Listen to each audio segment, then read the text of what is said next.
Minutes after President Trump fired Acting Attorney General Sally Yates for refusing to defend his temporary ban on refugees, I happened to be on the air and predicted what would happen next.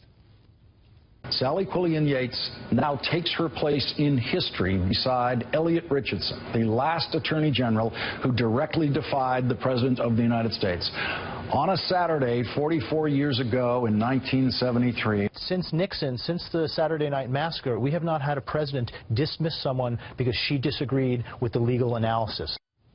We're back with the panel, and Erin, I said this to Tucker Carlson the next morning, New York Times, fifth paragraph, Saturday Night Massacre, which of course involved a criminal probe of the Nixon White House over Watergate.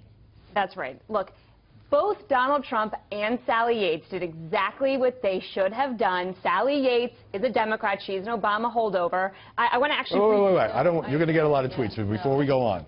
Sally Yates, if she disagreed with this, could have resigned. Instead, she made a big political move, and you're saying that's okay? Well, also, Donald Trump was right to fire her. I think from the independent voice of reason here, I think both sides did exactly what can be expected of them. Let me read you a comment that came from an article this week by my former editor, I should say, Carl Cannon. She was setting herself up for a seven-figure salary in private practice, risking a job she was going to lose in a week or two anyway. She was going to lose the job. Marie Harf, even the liberal Harvard lawyer Alan Dershowitz, who opposes the refugee policy of President Trump, told CNN that Sally Yates was wrong and that this was a political objection she was making, not a legal one. I got the sense that it was actually a legal one. And I'm not a constitutional scholar, but I actually agree with Erin. I think she did what her job was. She was in that job. The Office of Legal Counsel at the Justice Department had already proved this on legal grounds. The Office of Legal Counsel is not the end-all, be-all. They've had a checkered history on some issues, including torture during the Bush administration. So they are very good lawyers, but they are not free from being asked by the Attorney General about their work. You don't think she was grandstanding?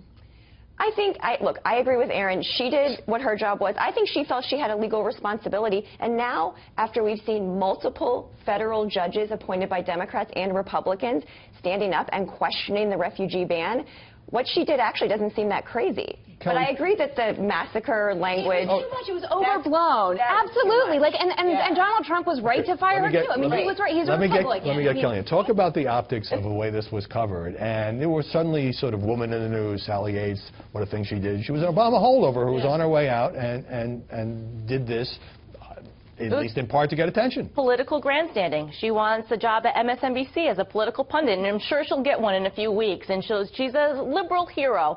But the rule of law was not followed here.